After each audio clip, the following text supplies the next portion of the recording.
What's up? Hey.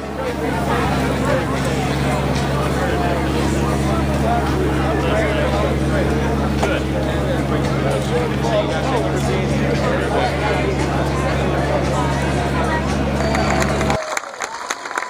How's everybody doing? You having fun out there? Well, if you're having fun, then join me in showing our appreciation to all the volunteers and staff that made today possible. Let's give a round of applause. And what about that marching band, huh?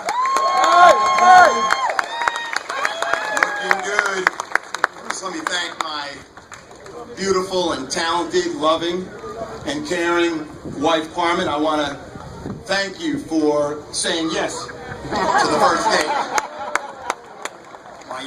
Thank you for saying yes to the marriage proposal. I really want to thank you for being such a wonderful partner, so supportive, loving, and giving, and for being a wonderful mother to our children. Thank you. All right. I'm proud of our kids, Jonathan, Rebecca, Anthony. They inspire me every day to be the best that I can be. I see in them and through their eyes the potential of all of Maryland's children. I love my children. I love each and every one of you. How about my mom and dad? You see them walking in here? My dad's 89, my mother's 86. Rounding up the steps. My mother-in-law is here as well. I want to thank my mom and dad who were always there, picked me up when I stumbled and fell. Always pointed me in the right direction, but encouraged me to find my own way and make my own way. So I want to thank you, Mom and Dad. I love you tremendously, and thank you for being here this afternoon. I want to thank my brother Chris, my sister-in-law Pam, for traveling from New York to be here as well. I love you, and I appreciate your support and the constant barrage of progressive literature that you send me every day. I want to thank Mike Miller. He represents the finest in Maryland's elected officials. Senate President Mike Miller, I appreciate your friendship, your partnership, and your leadership. I want to thank Donna Edwards, our Congresswoman from the 4th Congressional District. A liberal voice on important issues. Spent a lifetime combating domestic violence, fighting for families, good schools, and safe neighborhoods. I value your partnership. I value your support. I appreciate your being here. You having fun? I'm having fun. I'm having a lot of fun. 6 years ago, we started our journey right here in Prince George's County when we pledged to make government work for all Marylanders. 2 years ago, we continued our journey and pledged to move Maryland forward, and we did. Today, I'm asking you to join me as friends and neighbors, as one community built on the foundation of strong families and neighbors helping neighbors. Today, I'm asking you to join me to build on our successes, to face our next challenges, to make Maryland better, for more Marylanders. Today, I'm asking you to join me as I declare my candidacy to be the next governor, your governor of the great state of Maryland.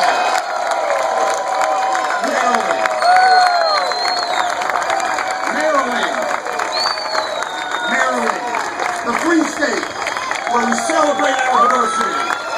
Maryland, where we recognize that each of us has a responsibility to advance the common good. Maryland, where we treat one another with dignity, decency, respect and honesty, and expect the same in return.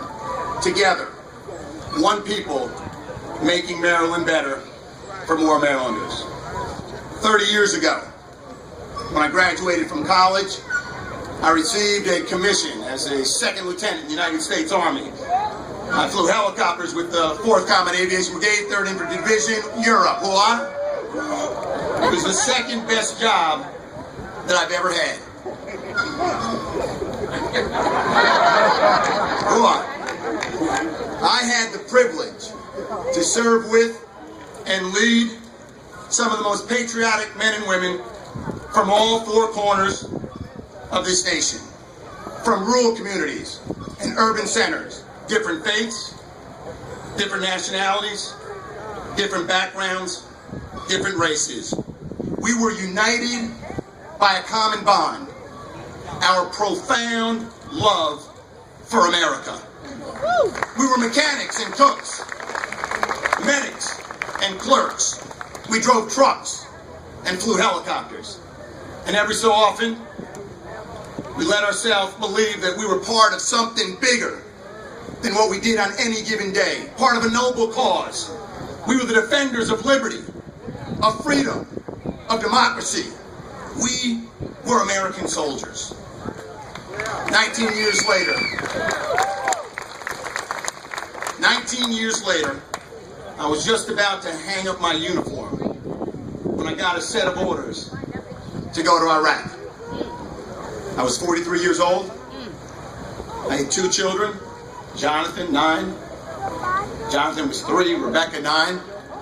I had long since stopped flying helicopters. I was a lieutenant colonel in the Army JAG Corps. People asked me, can't you get out of this? You're a member of the Maryland General Assembly. You've got to be able to pull some strings. And as I anticipated what it would be like being away from my family, I thought to myself, my parents came to this country. My father out of poverty from Jamaica. My mother from the foothills of the Swiss Alps. They came to this country for a better way of life for themselves and their family, and they found it right here in America. It wasn't easy. They worked hard. They raised 5 children, always emphasizing the importance of a public education, a good education, and the importance of service to others. They taught me that it was my responsibility to give back whenever I could. Thank you, Mom and Dad.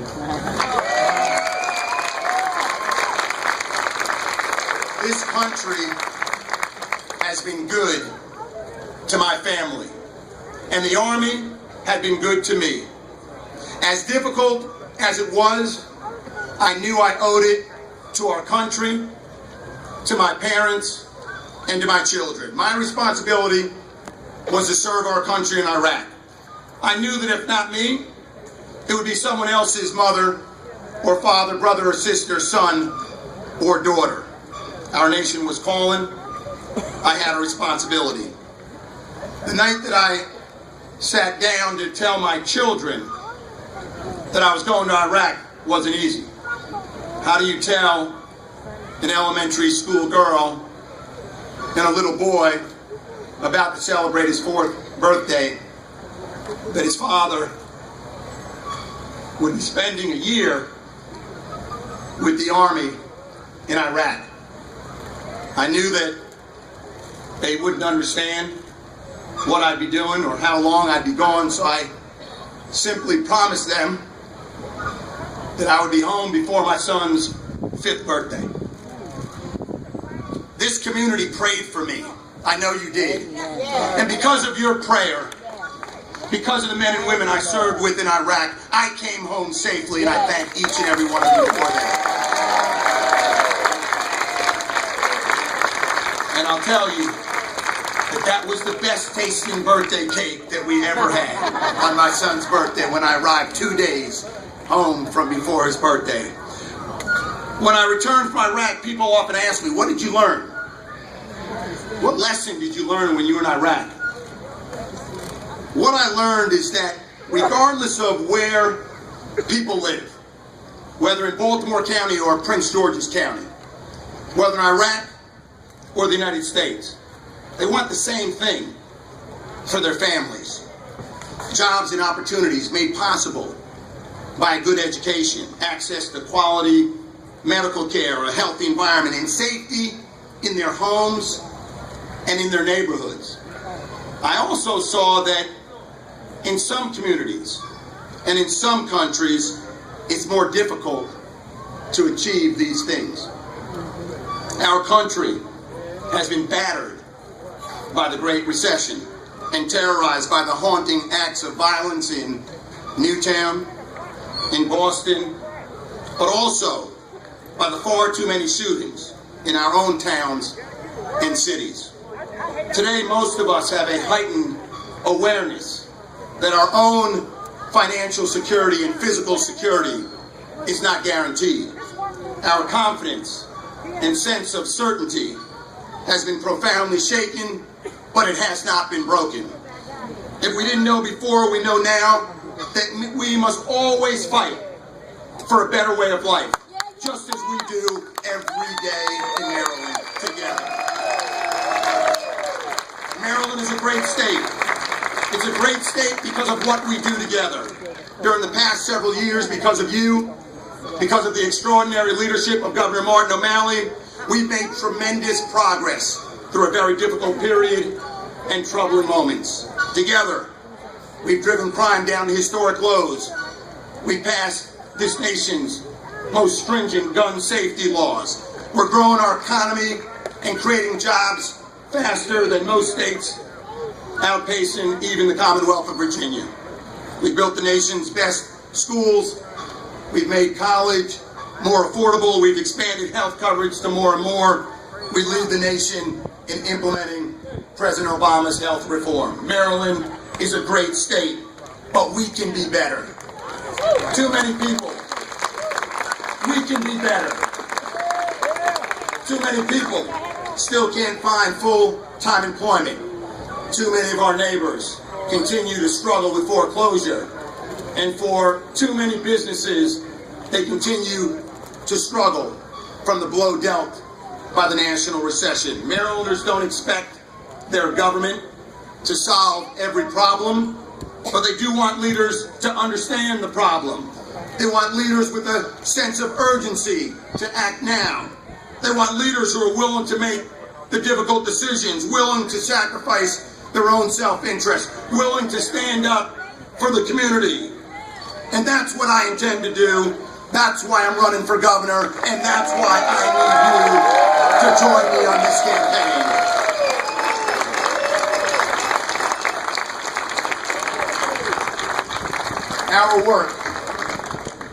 Our work must begin by ensuring economic prosperity for more Marylanders. We'll build strong communities and support strong families by growing our economy, creating jobs, building the most competitive workforce, and developing Maryland's business community. A growing economy that creates good middle-class jobs and supports our working families. That must be our top priority. We grow our economy when businesses want to come to Maryland and Maryland businesses want to stay and grow in our state. We strengthen our economy when we provide the infrastructure to support a growing economy and our expanding communities. We need to invest not only in roads and bridges, tunnels and rail. We need to invest in affordable housing and broadband, clean water and new energy sources, schools and libraries. These investments pay for themselves. These are the investments that attract businesses. These are the investments that put Marylanders to work. These are the investments to create opportunities. These are the investments in our future that we need to make today.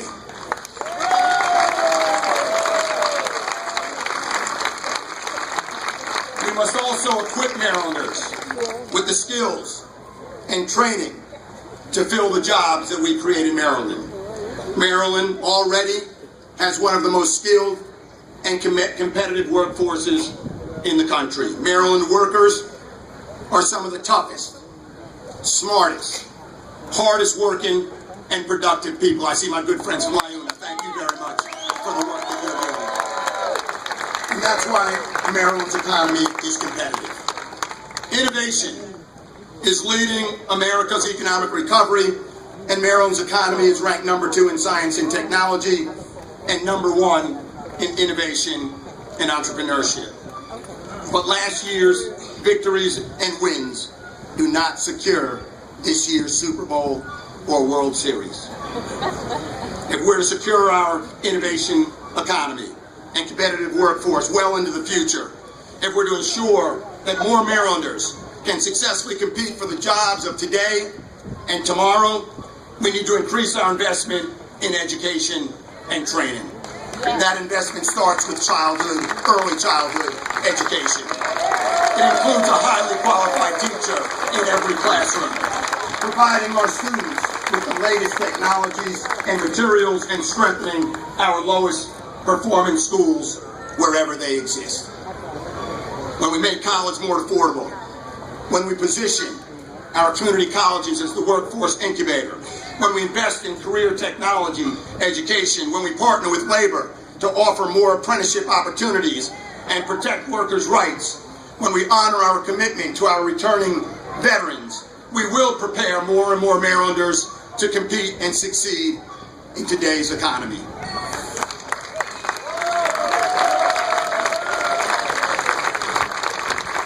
Strong communities are built, they're not born. And they're built on the foundation of strong families. Families struggle when they don't have access to quality health care. My father's a doctor. He served everyone, regardless of how rich or how poor, because he believed, as do I, that everyone deserves access to basic health care. So let's build a future where all of our families have access to quality affordable health care, regardless of zip code. Let's end the disparities that exist in too many communities. Let's take on the public health and public safety challenge of domestic violence that affects far too many families. 5 years ago, my own family lived through the murder of my cousin Kathy, a beautiful woman, 40 years old, a school teacher, killed at the hands of her estranged boyfriend. Domestic violence can upend any family. Our families will be stronger when our wives, our daughters, our sisters, and our mothers can live free of discrimination in the workplace and free from the fear of domestic violence.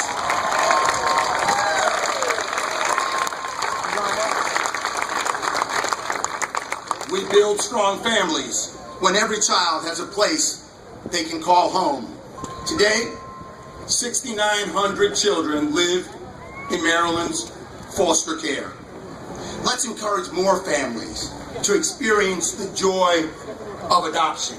And let's ensure that no child in Maryland ages out of foster care. Every child deserves the same chance as your child and my children. As we strengthen our economy, we need to ensure that more opportunities are available to more Marylanders. I agree with President Obama. We need to build more ladders of opportunity for those who are willing to work hard and climb the ladder into the middle class. As America was making its comeback from the Great Depression, President Roosevelt reminded us then, the test of our progress is not whether we add abundance to those who have much. It's whether we provide enough for those who have too little.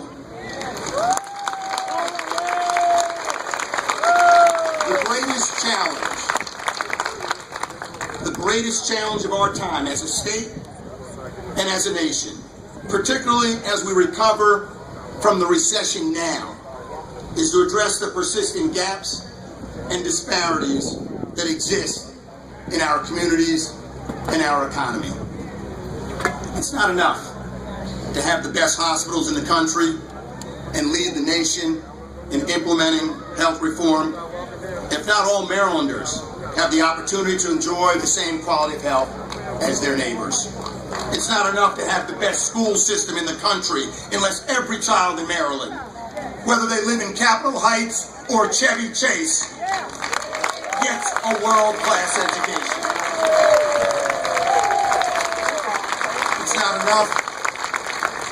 It's not enough to have a lower unemployment rate than the national average if we continue to see pockets of poverty and hardship in the same communities where poverty existed when Dr. King climbed the steps of the Lincoln Memorial.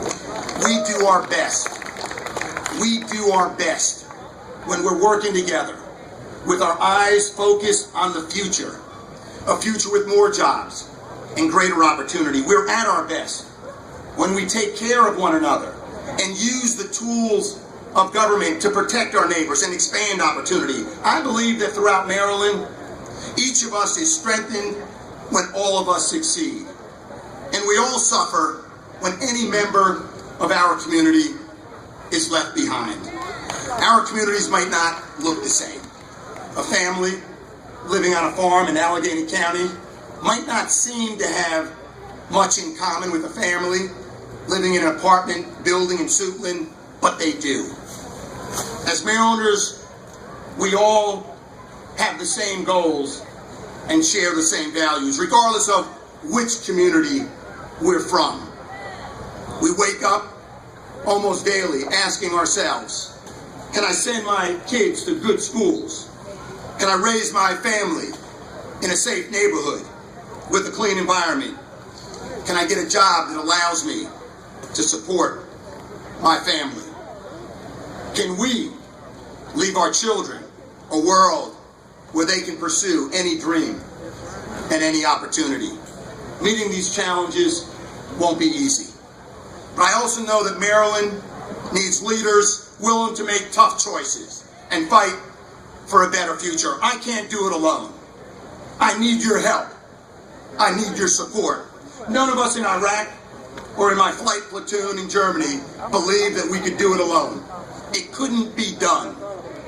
It took a team, an army, working together to get it done. The same is true for this campaign.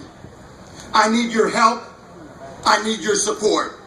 Together, are we ready?